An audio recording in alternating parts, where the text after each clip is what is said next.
राम राम जी सारे ने मैं तेरा साथी मोहित मुनिया बताम सारे का जॉब टारगेट यूट्यूब चैनल पर तड़के तड़के मॉर्निंग की कोल्डनेस में उमस भरे मौसम के अंदर जिसके अंदर हमारे गात के ऊपर पसीने आने लग रहे हैं और फिर तक स्वागत करूंगा सुना दो की अंतर है।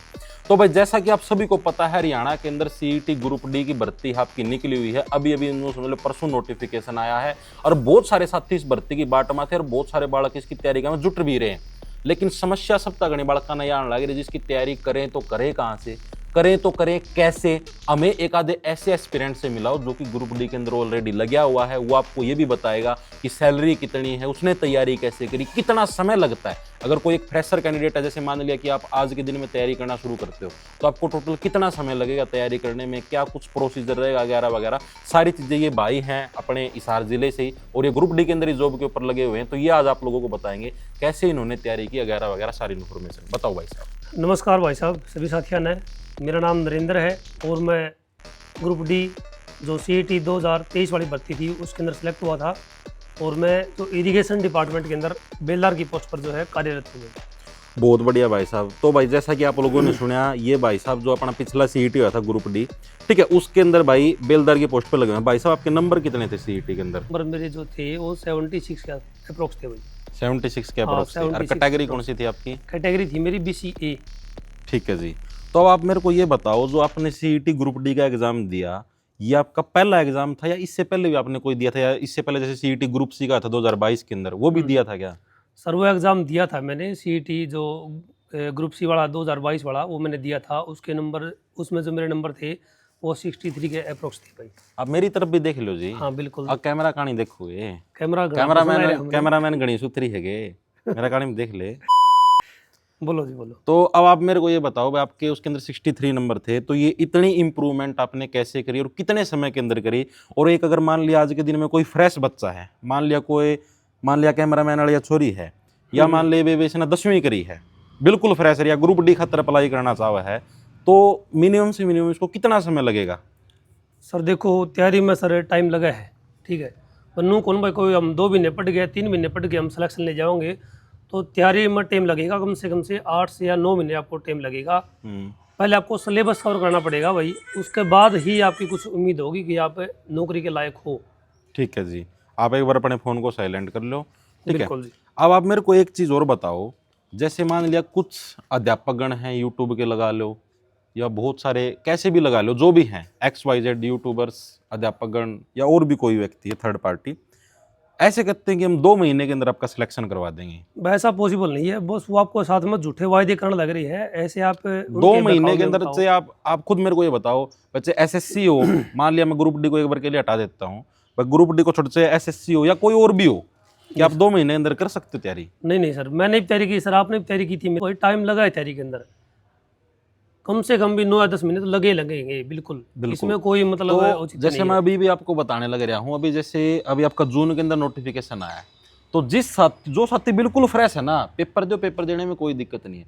अगर आप ये सोचने लगे हो ना कि हम 4 महीने में और 5 महीने में रगड़ के सेलेक्ट हो जाए, नहीं हो पाओगे भाई, ठीक है। ये भाई आपके पास खुद उदाहरण है और बहुत सारे हैं जो मतलब ऑलरेडी जॉब पे लगे, वो भी आप लोगों को बता देंगे भाई कितना समय लगा है, कि कुछ लगा है। अब आप मेरे तीनों बताओ, मोटा मोटा अपना सिलेबस कवर अप करने में कितना समय लगा था? सर 8 से 9 महीने लगे थे मेरे को। 8 से 9 महीने में तो भाई का सिर्फ सिलेबस पूरा होया है। अच्छा, कोई भी फ्रेशर कैंडिडेट इतना समय लगता है भाई, जीके कितनी वास्ट है, ठीक है। मैथ का सारा सिलेबस करना, स्टार्टिंग का चैप्टर करा, मान ले प्रॉफिट लॉस, लास्ट में मेंसुरेशन पे पहुंचे, हाँ तो प्रॉफिट लॉस साफ हो ले दिमाग का, मतलब उसकी रिवीजन भी करनी पड़े। बिल्कुल सही बात होगी। बिल्कुल सर, बार बार आपको सिलेबस को रिवाइज करना ही पड़ेगा, तब जाके अब जैसे आप मेरे को ये बताओ, आपका सिलेबस हो गया मान लिया 7 से 8 महीने में, उसके बाद फिर क्या प्रोसीजर? आपको रिवीजन मारनी है या फिर रिवीजन करनी पड़ेगी, और साथ ही साथ में आपको मॉक भी देने पड़ेंगे। मॉक के द्वारा ही आपको पता चलेगा आपकी तैयारी कितनी है, ठीक है। मॉक जरूरी है जी, बिल्कुल मॉक जरूरी है। और एक चीज और बताओ, इनको मॉक, जैसे बहुत सारे साथी मॉक देते हैं, कई साथी सिर्फ एक ही प्लेटफॉर्म से चिपके रहते हैं। जैसे मान लिया अपने वाला आप भी मॉक टेस्ट प्रोवाइड करवावा, और भी कोई थर्ड पार्टी है, बहुत सारे एप्लीकेशन आपको पता मार्केट के अंदर जो मॉक टेस्ट दे हुए हैं, तो बहुत सारे साथी जैसे मान लिया एक ही ऐप से चिपके रहे हैं, हाँ भाई इससे का मॉक टेस्ट, क्या हमें सिर्फ एक ही से देने चाहिए या अलग अलग से मॉक टेस्ट देने चाहिए? आपका क्या ओपिनियन सर? देखो, आपको जो मॉक देने हैं तो अलग अलग आप प्लेटफॉर्म से दे सकते हो। जैसे टेक्स्ट बुक लगभग बच्चे वहीं से दे रहे हैं, तो अदर आप जो प्लेटफॉर्म है वहाँ से आप मॉक लगा सकते हो। इससे तो आपकी तैयारी का ही पता चलेगा आपकी तैयारी कितनी है, आप कितने नौकरी के नज़दीक लग रहे हो। क्योंकि ठीक है। भैया सिचुएशन ये होती है कि जैसे अगर आप एक ही प्लेटफॉर्म से मॉक देते हो ना, तो क्या होता है, एक प्लेटफॉर्म वाला जो जैसे मॉक बनाने वाला कोई भी हो, XYZ, मान लो मेरा प्लेटफॉर्म है तो मैं मॉक तैयार करूं हूं, तो भाई मारे की हुए एक ही सोच रही जा, हाँ भाई हम इस डाल के प्रश्न देवा, इस डाल के प्रश्न देवा। अगर आप एक सेपरेट प्लेटफॉर्म पे जाओगे मॉक टेस्ट देने के लिए, तो उधर से आपको थोड़ा सा और एक अलग एग्जामिनर मिलेगा, वो थोड़े अलग टाइप के प्रश्न देगा, जिससे आपको खुद को ये पता लग जाए कि हाँ भाई किस किस तरीके के क्वेश्चन आने लग रहे हैं। अब जैसे मान लिया एक प्लेटफॉर्म पे आपके मान लिया हरियाणा पुलिस के आप मॉक देने लग रहे हो, आपके मान लिया भाई 100 के अंदर से आपके आने लगे भाई एक प्लेटफॉर्म पे 70 नंबर, दूसरे प्लेटफॉर्म पे देखो वहां पर क्या पता 65 नंबर आए, तीसरे पे देखो उधर क्या पता 80 नंबर आ जाए। ठीक है, तो आपको अलग अलग प्लेटफॉर्म से देने चाहिए, वहां पर आपको कुछ क्वेश्चन नए भी देखने को मिलेंगे जो आपको क्या पता उस प्लेटफॉर्म पे ना दिखाई दे। इसे बिल्कुल सही बात होगी ये। हाँ बिल्कुल सही बात है सर आपकी। और एक मॉक टेस्ट का इनको ये बताओ, ये सिर्फ मॉक टेस्ट देते देते हैं, और जैसे मान लिया 100 में से आ गए इनके 70 नंबर, ये उसका एनालिसिस नहीं करते। एनालिसिस की महत्वता बताओ आप इनको। सर कोई भी मॉक दिया है तो मतलब आप नेक्स्ट मॉक पे तभी जाओगे जब आपने पहले वाले का एनालिसिस बढ़िया किया है। और एनालिसिस mock का के अंदर मतलब देखो, समझते हो? एनालिसिस का मतलब समझाओ इनको। एक एक क्वेश्चन आपको देखना पड़ेगा, मैंने कैसे अटेम्प्ट किया है, कितना टाइम मैंने लगाया है, और बच्चों ने उसके अंदर कितना टाइम लगा है। बस जो आपकी कमी है उसको सुधारो भैया। और mock जो का जो मतलब यही क्वेश्चन है। जो क्वेश्चन गलत हुए उनको एक अलग से कॉपी लगा लेना, रजिस्टर लगा लेना, उसके अंदर लिख लेना, ताकि आपको खुद को पता लग जाए कि हाँ भाई ये क्वेश्चन के अंदर मैंने ये गलती करी। अब आप मेरे को ये बताओ, आप ग्रुप डी के अंदर बेलदार की पोस्ट पे ऊपर लगे हुए हो, ग्रुप डी के अंदर और कौन कौन सी पोस्टें हैं? सर हर डिपार्टमेंट के अंदर ग्रुप डी की कुछ ना कुछ पोस्टें है, हर डिपार्टमेंट के अंदर कुछ ना कुछ पोस्ट है। जैसे इरिगेशन में बेलदार हो गया, बेलदार तो लगभग हर ही डिपार्टमेंट के बेलदार अंदर सबसे बेस्ट पोस्ट है क्या है ग्रुप डी हाँ, की? इरिगेशन में देखो बेलदार जो मिल जाए तो बहुत बढ़िया है जी। मतलब मैंने बेस्ट बहुत यही सारे बच्चे भी सुने हैं, वो भी नो कहा करें जी ग्रुप डी के अंदर तो सबसे जो बेस्ट पोस्ट हो बेलदार की है। हाँ बेलदार भाई बता तो रहे हैं सबसे बढ़िया है, और है भी वास्तव में सबसे बढ़िया पोस्ट यही है। एनिमल अटेंडेंट भी है, चपड़ासी भी लगे हैं भाई अपने स्कूलों में, अलग अलग पोस्टें हैं काफ़ी अब सारी ये पोस्टें। एक मिथ फैला हुआ है जैसे समाज के अंदर कि भाई ग्रुप डी का महिला गिरा है तो भाई यो तो भाई मेजा में कपड़ा मारेगा, ठीक है, ये तो पानी सरव करेगा, यो पोचा भी मारेगा, ठीक है, यो झाड़ू भी काटेगा। क्या ये चीजें ग्रुप डी की नौकरी में करनी पड़ती हैं? आपके भी बहुत मैंने सारे देखो साथी लग रहे होंगे। 2 से 2.5 साल हो गए मैंने लगे हुए, तो मैंने ऐसा नहीं देखा है भाई कड़े पोचा मुराओ है या फिर भारी निकलवाओ आपसे, ऐसा नहीं है। बिल्कुल उसके लिए अलग से कर्मचारी होंगे, और वो डिपेंड करता है अगला का जो आपके अधिकारी कैसा सीनियर है हाँ आपका, बिल्कुल, वो कैसा है? वो कैसा उसके मूड पर डिपेंड करे भाई सारा टोटल। भाई उसका मूड बन गया तो के के करवा ले वो। तू समझा? हाँ। नहीं तू समझा नहीं। और वैसे देखा है तो ऐसा काम नहीं कराते, वो उसके लिए अलग से कर्मचारी हो, बिल्कुल, वाटर के लिए बिल्कुल। अलग वो है, या वो स्वीपर साफ- बोलना हाँ, शायद बिल्कुल, उनको। स्वीपर अलग चीज है जी। वो अलग चीज है। तो भाई जितने भी साथी इस बहम का में है कि ना भाई ग्रुप डी में लाग दी हमारे पास तो झाड़ू मरवाओगे, पोचा कटवाओगे और कई बार किक्के लाग जा करवाना, तो ऐसा कुछ नहीं है भाई। आपको जो आप जिस पोस्ट के ऊपर, अब जैसे माली की भी पोस्ट है, हम माले की है जी वो बिल्कुल। उसका काम खुद ही काटने का है, ठीक है, तो उसने खुद ही काटनी पड़ेगी भाई। हाँ निकाले भैया, बच्चे निकाल रहे हैं जो अपना रोड पर डिवाइडर है, हाँ, डिवाइडर में उनके बीच में पौधे वो की नहीं साफ सफाई पौधे होया करवा- कर, उन पौधे करवा में रहे हैं खुद ही भैया। काटनी पड़ा है। अब आप मेरे को ये बताओ, आप मेरे को बताने लग रहे थे अपने पॉडकास्ट से पहले कि आपने और भी एग्जाम क्लियर किए थे, आपका हरियाणा पुलिस के अंदर भी सिलेक्शन हुआ था हाँ जी, सीटी 2022 के थ्रू, ठीक है, क्योंकि उसके अंदर आपके नंबर तो 63-64 थे, लेकिन उसके अंदर लिस्ट कम पे गई थी, तो लगभग सारे बच्चों का ही नंबर आ गया था 50+ वालों का। तो आपने हरियाणा पुलिस ज्वाइन ना करके ग्रुप डी को क्यों प्रेफर किया? देखो जी वह तो अपनी अपनी सोच है, अपनी अपनी मतलब प्रेफरेंस होती है भाई, किस जॉब में जाना चाहो बंदा। भाई मेरी चॉइस यही थी कि भाई मैंने आगे तैयारी करनी थी। मतलब आपको इससे मतलब पुलिस से भी और ऊंची पोस्ट पे हाँ जाना था? बिल्कुल, मेरा मतलब एम थोड़ा ऊंचा था, इसलिए मैं थोड़ी जो हरियाणा पुलिस वाली जॉब है थोड़ी एक्टिव जॉब है, समझ गया जी। 24/7 वाली है जी। हाँ, आपको उसके अंदर ड्यूटी करनी मतलब पड़ेगी, उसके अंदर आपको पढ़ाई वगैरह का टाइम नहीं और मिलेगा। ग्रुप डी में जो है आपको अच्छा खासा टाइम मिल जाए, समझ गया भाई, ऑफिस जॉब वाली करने जॉब के है, बाद 9 भी से 5 भाई, आते हैं आप। हाँ 9 to 5 जॉब हाँ, करके बाद में बिल्कुल आपको टाइम मिल जाता टाइम है। मिल जाता है सर, पुलिस आपको की जॉब तैयारी में करने टाइम के नहीं लिए। मिलता। अब मेरे को आप ये बताओ, अभी जो CET 2025 हुआ था, क्या आपको ग्रुप डी की जॉब करने के बाद जो आपको पढ़ने का समय मिला, उससे आपको CET 2025 में बेनिफिट हुआ है नहीं? वो आपको कितने नंबर आए? सर बिल्कुल बेनिफिट हुआ है, मैंने भरपूर जो मेरा टाइम का उपयोग भी किया है मैंने ग्रुप डी के अंदर। तो जो मेरे मार्क्स हैं CET 2025 वाले में, मेरे वो अप्रोक्स जो है 83 के अप्रोक्स है जी मेरे। मतलब 82 पॉइंट समथिंग होंगे, हाँ, वो बिल्कुल, अप्रोक्स बिल्कुल, 83 हो approx गए। 83 जी। तो भाई आप लोगों ने भी देखा, मैंने जैसे मेरे पास भी बहुत सारे साथियों के फोन आए थे जो मतलब कि पुलिस के अंदर, एक मेरा खुद का दोस्त भी जो पुलिस के अंदर सेलेक्ट हुआ हाँ जी, था, हाँ जी। उसका ग्रुप डी के अंदर भी सिलेक्शन हुआ था। तो उसका मेरे पास फोन आया कि भाई मैं ग्रुप डी ज्वाइन करूं या पुलिस ज्वाइन करूं। मैं ऐसे बोला कि भाई तेरा मतलब एम क्या है, भाई तेरे को और ऊंची पोस्ट पे जाना है या मतलब इधर ही सेटिस्फाई रहना है। तो वो भाई ऐसे बोला कि भाई मेरे को तो है ना मतलब कि और ऊंची पोस्ट के ऊपर जाना, मैं यहीं तक सीमित नहीं रहना चाहता। तो मैंने उसको बोला कि भाई और ऊंची पोस्ट पे जाना है ना, अरे किसका खड़ा बाल हो रह के बा बा बा बा। तो भाई वो ऐसे बोला कि भाई मेरे को तो और ऊंची पोस्ट पे जाना है। तो माँ भाई आप ग्रुप डी को ज्वाइन करो, क्योंकि उसके अंदर आपको 9 to 5 जॉब करने के बाद समय मिल जाएगा। ठीक है, जॉब के दौरान भी इतना वर्कलोड नहीं होता, भड़का फुड़का टाइम निकाल के पढ़ सकते हो अगर आप पढ़ना चाहो। बिल्कुल बिल्कुल। ठीक है, तो वो भाई मतलब स्टार्टिंग में तो मैंने समझाया था, फिर उसका भाई कैसे घर परिवार ने कह दिया पुलिस तो पुलिस है, डी ग्रुप में लगा चपड़ासी। तो भाई उन्होंने पुलिस पालिस ज्वाइन कर ली। सर वो देखो अपनी अपनी सोच है जी। वो नु कहा है भाई टाइम में कौन मिलने लग रहा है यार, सारा हेल्थ वाला सिस्टम खराब हो गया, रहता ना नाकिया पे ड्यूटी आ है भाई, पढ़ने का मौका ही नहीं मिलता। और अब की बार उस भाई के सीटी में 72 नंबर है। सर देखो वो अपनी अपनी सोच है, अपनी अपनी प्रेफरेंस है। कई भाई ऐसे भी हैं भाई जो पुलिस में लग भी रहे हैं। हाँ बिल्कुल, और तैयारी कर रहे हैं और अच्छी पोस्ट भी जा रहे हैं। पुलिस की जॉब कोई घटिया जॉब नहीं है, घटिया जॉब नहीं बिल्कुल। आप लगो नो प्रॉब्लम। लेकिन हम सिर्फ ये कहने लगे अगर आपको और ऊंची पोस्ट पे जाना है, हाँ जी हाँ जी भाई पुलिस से भी ऊंची पोस्ट पे जाना है, तो आपको पुलिस की जॉब में समय नहीं मिलेगा। हाँ थोड़ा मैनेज करना पड़ेगा टाइम को। बस इतना है भाई, अगर आपको टाइम चाहिए भाई आगे बढ़ने के लिए, तो आपको कुछ ऐसी जॉब सेलेक्ट करनी पड़ती है जीवन में जिससे भाई आप पढ़ने का आप समय पाओ। अब इस भाई का आप खुद देख लो भाई, पहले डे सीईटी के अंदर 62-63 नंबर थे। ठीक है, ग्रुप डी के अंदर 75-76 रह रहे हैं। और फिर इन्होंने समय लिया थोड़ा, मतलब लगे तो छोटी पोस्ट पे 2023 के अंदर। ठीक है, उसके बाद अब 2025 वाला सीईटी 83 नंबर आ रहे हैं भाई। अब आपका फॉरेस्टर सब पा रहा हुआ नाम। बिल्कुल जी, फॉरेस्टर का होगा, पीएमटी मारा होगा, फॉरेस्टर के ऊपर भी नाम है भाई का, फॉरेस्ट गार्ड में उनको सारे में नाम होगा। A to Z single one post भी सिकोन पावे, जिसमें कम से कम 50 वैकेंसी है ना, उनमें सब में नाम होगा भाई का। अब आप मेरे को ये बताओ कि ग्रुप डी की सैलरी कितनी है। सर स्टार्टिंग की बात करूं मैं तो आपको जो इन हैंड सैलरी मिलेगी वो आपको 27 के अप्रोक्स मिलेगी। मतलब 26 से 27 हजार मिलेगी जिस टाइम आप लागोगे, लाग दिए पहली तनख्वाह यही है। हाँ यही है। ठीक है, अब बहुत सारे बच्चे इस चीज की भड़क के अंदर हैं कि भाई ग्रुप डी के अंदर लग गए तो हम जनू बिरानी भाई के उखाड़ लेंगे। ठीक है भाई, जनू हम तो बहुत कुछ। आप मेरे को बताओ क्या 26-27 हजार की सैलरी के अंदर आज के युग में जो आज महंगाई का दौर है, इसमें क्या आप गुजारा बत्ता कर सकते हो? नहीं नहीं सर बिल्कुल। सर देखो जैसे आपको काम चलाना है तो ग्रुप डी है भाई, अपने तैयारी करो और आगे बढ़ो सर। हाँ बिल्कुल ये बात है। मतलब ये चीज मैं आपको डिमोटिवेट नहीं करेगा, कभी सोचो भाई डी ग्रुप में लागण खातर नाटू है, लागो तैयारी करो।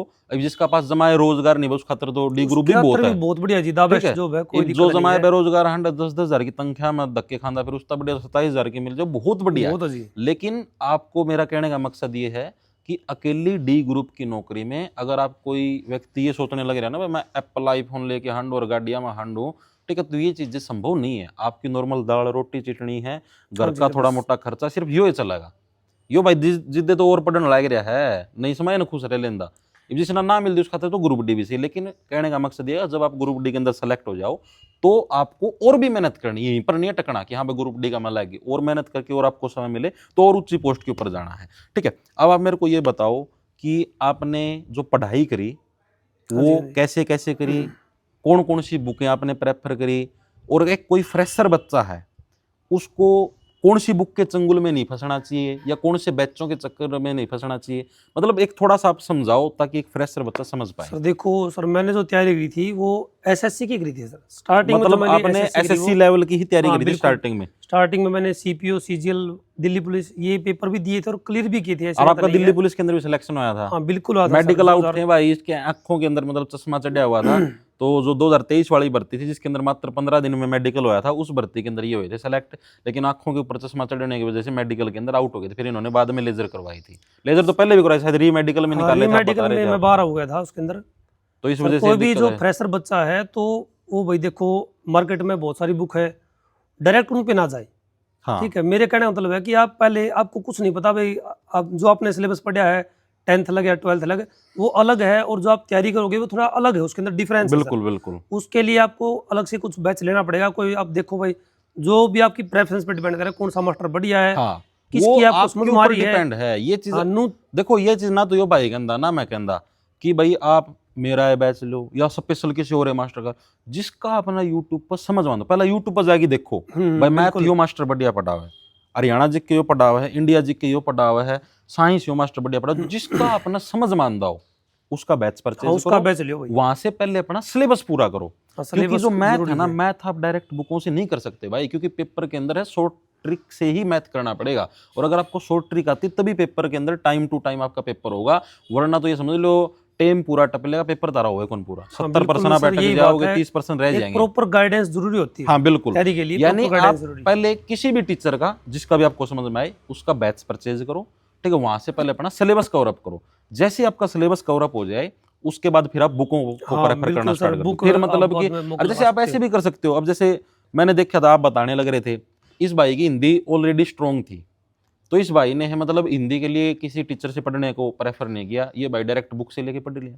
यानी जो सब्जेक्ट आपका ठीक है आप डायरेक्ट बुक से भी कर हाँ सकते बिल्कुल हो, सर, बुक से भी कर ठीक सकते है। हो। इस भाई की हरियाणा जी के स्ट्रॉन्ग थी, मतलब खुद ने बुक ली और बुक से पढ़ना शुरू कर दिया। और भाई आप ये बताओ, हरियाणा जी के मैंने जो नोटिस किया, अब जैसे बहुत सारी बुकें हैं मार्केट के अंदर, मैंने जो नोटिस किया है कि सभी बुकों के अंदर लगभग सेम कंटेंट है। बिल्कुल बुक के अंदर कंटेंट सेम होता है सर। लगभग जो हरियाणा लगभग जी की same है। किताब है लगभग सारी में सेम है मेरे हिसाब से भाई। बाकी आपने तो तैयारी करी, अपना पता भी होगा, ठीक है। नू कुछ कौन भाई भैया मेरी बुक है या उसकी है, आपने जिसकी ठीक लगा है। और आप एक बार मेरे को ये और चीज बताओ, जैसे 25 क्वेश्चन आते हैं हरियाणा जी के, हाँ जी, हाँ जी। आप पूरा हंगा लगा के पढ़ के गए हो गए, लगभग कितने ठीक करे आपने? सर देखो मेरे क्वेश्चन थे 18 से 20 के बीच में मेरे क्वेश्चन मतलब थे। 18 से 20 के हाँ बीच हाँ, में थे। बिल्कुल। एक दो नया प्रश्न भी दे दे आई बार एग्जामिनर। एक और चीज आप इनको ये बताओ, मैक्सिमम हरियाणा का जो बच्चा है वो सिर्फ हरियाणा जीके का में डूबिया रहा है। आपने एसएससी की तैयारी करी है, आप इनको ये बताओ कि क्या अकेली हरियाणा जीके से सिलेक्शन होगा या जो 75 नंबर का जो पोर्शन बच गया उससे सिलेक्शन होगा? सर देखो कोई भी क्वेश्चन पेपर आप 100 नंबर का लेते हैं ना, तो उसके अंदर हरियाणा जी के लिए मैटर नहीं करती। बिल्कुल सब्जेक्ट और भी है, इंग्लिश है, मैथ है, रीजनिंग है, साइंस है, तो आपको बराबर टाइम देना पड़ेगा सभी सब्जेक्ट को, ठीक है। कोई मतलब एक ही आप सब्जेक्ट को लेकर नहीं बैठ सकते, आपको सभी को मतलब टाइम देना पड़ेगा प्रॉपर ढंग से। अब भाई जैसे मैंने खुद ने देखे, जैसे पर्सनल नोटिस करी, अब जैसे आप यूट्यूब पर पढ़ावा हरियाणा जीके पढ़ावांगे तो उस पर भाई 10 15 हज़ार लाइव चल लेंगे। मैथ लग जाओ पढ़ाने 1000 जने भी कौन देखा है, इंग्लिश लग जाओ पढ़ाने फिर तो जमाए 200 भी कौन देखा है। मतलब नो है कि हरियाणा जीके की तरफ बालक नु जमा टूट की पड़ा है, मैथ रीजनिंग इंग्लिश का नहीं तो देखता भी कौन नहीं। और आपकी जो डी ग्रुप की भर्ती थी इसके अंदर भी आपने देखा होगा, मैं सही बताने लग रहा हूँ, मैक्सिमम जो बच्चे सेलेक्ट हुए ना डी ग्रुप के अंदर वो सारे वही हुए थे जिन्होंने सेंटर लेवल की तैयारी करी। हाँ बिल्कुल सर। अकेला जिसने अनु सोचा था ना सिर्फ हरियाणा की तैयारी करूंगा, सिर्फ हरियाणा जीके के रट्टे मारे जाऊंगा, उसका सिलेक्शन हुआ है कौन भाई? इस भाई पे पूछ लो उसे। और अब आप मेरे को ये बताओ, जैसे कि अब की बार तो जो ये ग्रुप डी था उसके अंदर जनरल की कट ऑफ गई थी 77 नंबर पे, अब तो शायद और भी डाउन हो गई, 74 75 पे आएगी होगी। अब की बार आपको कितनी उम्मीद है? अब जैसे सीईटी ग्रुप सी होया, आपका भी लेवल बढ़िया है। हाँ जी, हाँ जी। कहाँ पर आप पिछले ग्रुप सी के अंदर 63 नंबर पे थे, अब आप 83 के ऊपर पहुंच गए हो, लगभग आपने 20 नंबरों की बढ़ोतरी कर ली। हाँ बिल्कुल सर। तो अब की बार वाला जो सीईटी होगा, जैसे ग्रुप डी मान लिया एक बार के लिए अभी तो वैकेंसी आई नहीं, हाँ जी, आप भी अंदाजा मारा कि मान लिया 10,000 वैकेंसी आती है, तो आपके हिसाब से क्या कट ऑफ 80 से नीचे आ सकती है? नहीं सर देखो हर साल कंपटीशन जो है बढ़ने लग रहा है, बिल्कुल और बच्चे बहुत मेहनत कर रहे हैं। लाइब्रेरी के अंदर आप कहीं पर जाके देख लो, मतलब बच्चे की भीड़ लगी पड़ी है। बिल्कुल कोई यूट्यूब से कोई मतलब बुक से पढ़ रहा है तो कंपटीशन बढ़ने लग रहा है। तो भैया कम से कम तो आपको 80 नंबर तो लेने ही पड़ेंगे। 80 नंबर तक अगर जैसे आप मतलब कहीं से भी तैयारी कर लो आप, अगर आप नु सोचो ना 80 तक में सिलेक्शन हो जाएगा तो कौन नहीं होगा? नहीं होगा, बिल्कुल भी नहीं होगा सर। इस बात की गारंटी है। पेपर जमाए बांगा बोला आ गया फिर तो कट ऑफ वैसे डाउन चली जा, हाँ लेकिन नहीं होगा, क्योंकि अभी आप खुद देख लो 80 प्लस ये जो सीईटी ग्रुप सी था 16-17 हज़ार बालक थे। हाँ बिल्कुल सर।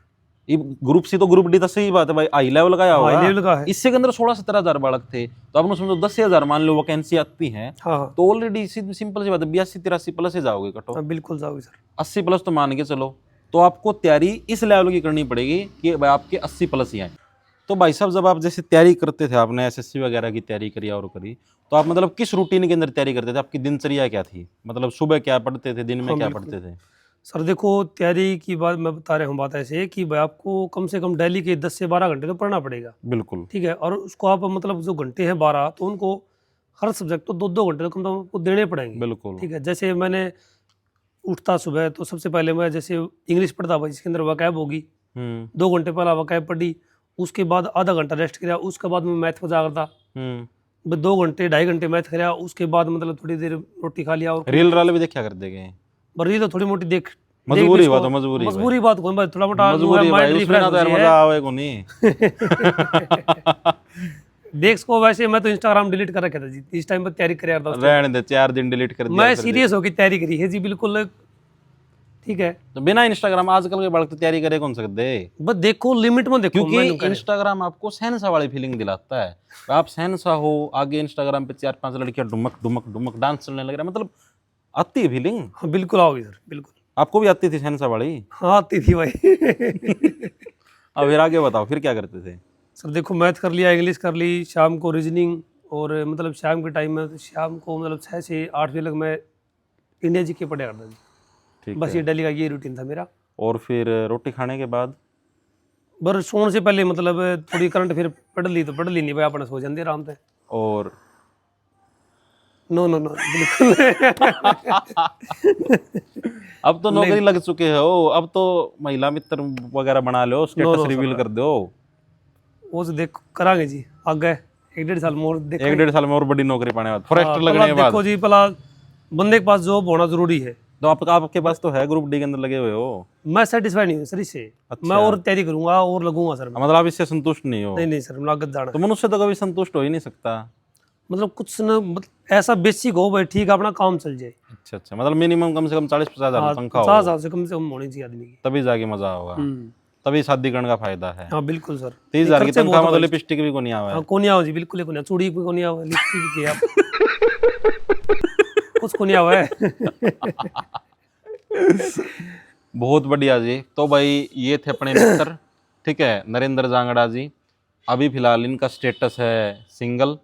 भविष्य में भाई जब ये नौकरी लग जाए तो जो भी कन्या इनसे विवाह करने की इच्छा रखती है वो भाई तैयार रह सकती है, ठीक है।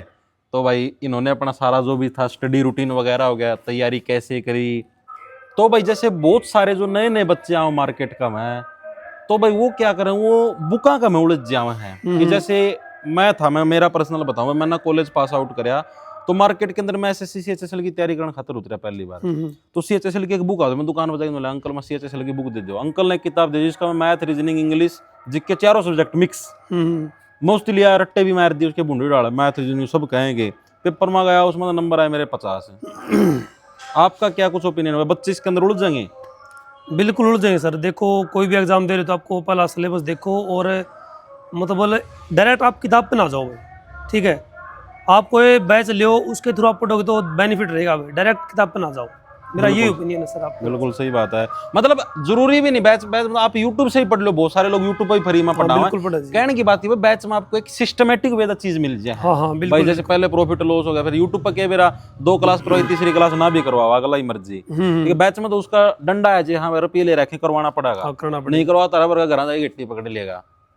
सही बात है, बिल्कुल सही बात है। अब आप एक सजेशन और दो, बहुत सारे बच्चों को ये चीज गाइडेंस नहीं मिलती कि जैसे मान लिया आपने +2 कर ली, +2 करने के बाद अब मैक्सिमम बच्चे जो ग्रेजुएशन करते हैं ना उसके अंदर कंफ्यूजिंग स्टेट में होते हैं। अब जैसे मान लिया मेरे को एसएससी की तैयारी करनी है, एचएसएससी की तैयारी करनी, ग्रुप डी की करनी, सीईटी की करनी है या सीजीएल की करनी, कुछ भी करनी है, तो उस केस में ग्रेजुएशन की वैल्यू क्या है?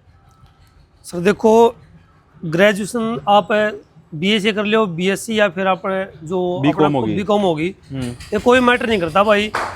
अपने पास में ग्रेजुएशन होना जरूरी है।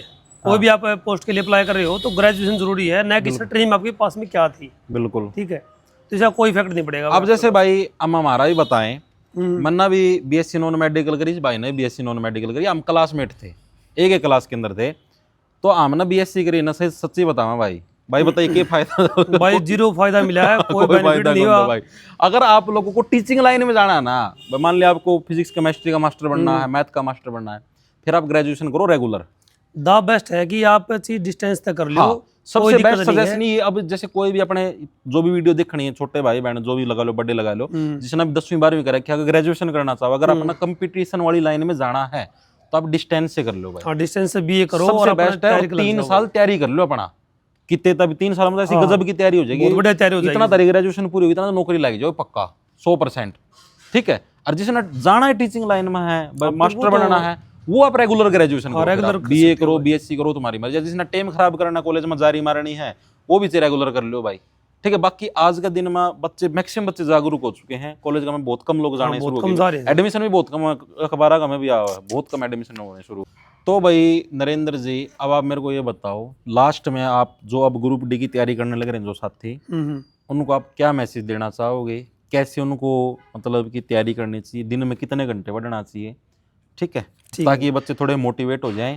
आपकी क्या कंडीशन थी, मतलब कि आप किन घरेलू कंडीशनों के अंदर आपने मेहनत करके पढ़ाई करी, एक बार ये और बता दो, फिर बस खत्म करते हैं। देखो जी, घरेलू कंडीशन की बात ऐसी है कि भाई सबकी अलग अलग प्रॉब्लम है, सबकी अपनी अपनी बिल्कुल। कुछ ना कुछ प्रॉब्लम होती है, और कोई भी जॉब जो है छोटी या बड़ी नहीं है भाई, बिल्कुल सही जो बात है। मिले द बेस्ट अपने लिए, अपने हाँ। जो है तैयारी करो, जी जान लगाओ अपनी, और देखो लगातार मेहनत करनी पड़ेगी। नू कौन भाई आप 2 महीने पढ़ के आप नौकरी ले जाओगे, कंसिस्टेंसी जरूरी है। बिल्कुल डेली आपको 7 से 8 घंटे पढ़ना ही पड़ेगा बिल्कुल नौकरी के लिए, और आपको मेहनत करनी पड़ेगी भाई, जब जाके आपको नौकरी के चांस बढ़ेंगे कुछ ना कुछ। सिलेक्शन लेना तो भाई डेली रूटीन तो बनाना पड़ेगा, हाँ, कंसिस्टेंसी तो बिल्कुल बहुत जरूरी है। ये नहीं कि आप 2 दिन पढ़े और फिर 3 दिन कौन पढ़े, 2 दिन फिर पढ़ ली और फिर हफ्ता छुट्टी मार दी, ठीक है। आप ये कर सकते हो, आए हफ्ता संडे वाला दिन पढ़ने की टाला कर दो, हाँ, बिल्कुल जोर सही। मार के बस संडे ना सिर्फ मॉक टेस्ट दे लो, संडे ना आप मोग लगा लो, थोड़ा 6 दिन रिवाइज हो पढ़ जाएगा लो आपको। बस। और नू है भाई कट्ठे मान लिया 15-20 दिन पढ़ लिए, थोड़ा बोरिंग हो गए तो 1-2 दिन की छुट्टी मार लो, बाहर हाँ, भीतर छुट्टी मार घूमे लो, आओ, कोई दिक्कत नहीं, उससे कोई इफेक्ट नहीं हाँ पड़ेगा गांव उसके ऊपर। घूम घूमे आओ, 1-2 दिन की छुट्टी में कोई इफेक्ट। लेकिन नू कौन सा लगी 3 दिन पढ़ लिए, फिर हफ्ता छुट्टी, फिर 4 दिन पढ़ लिए, फिर 2 दिन कौन पढ़े, कंसिस्टेंसी जरूरी है सर। और 15 दिन पढ़ लोगे, 15 दिन बाद ऑटोमेटिक खुद का नू हो जाएगा ना भाई, हाँ, आज हाँ, की छुट्टी बिल्कुल। गलत मार लिया बिना, ऑटोमेटिक पढ़ने का जी करेगा, एक रूटीन सेट हो जाएगा ऑटोमेटिक ही। हाँ जी। तो आप इनको दे दो बधाई जो आगे ग्रुप डी भाई- की तैयारी कर रहे हैं। हाँ देखो जी, कल नोटिफिकेशन भी आया है, और आप तैयारी में लग जाओ जी। कोई मतलब नौकरी जो है छोटी बड़ी नहीं है, आप मेहनत करो, अवश्य आपका सिलेक्शन भी होगा। बिल्कुल यही मैसेज है मेरा लास्ट इनके पास। बिल्कुल भाई। तो ठीक है भाई, आप लोगों को भाई का इंटरव्यू कैसा लगा, ठीक है, भाई के जो सजेशन थे वो कैसे लगे, एक आपको सही गाइडेंस दी है, छोटा भाई बहन समझ के या बड़ा भाई बहन आप जो भी हो, ठीक है, उस हिसाब से सही गाइडेंस है। एक आधे अंकल आंटी भी देख देंगे भाई, ठीक है, तो कोई भी नू ना समझियो भाई, कुछ गलती होगी तो भाई मारती समायाचना दे दियो, ठीक है। बाकी अपनी तरफ से धरती बेस्ट था बेस्ट बताया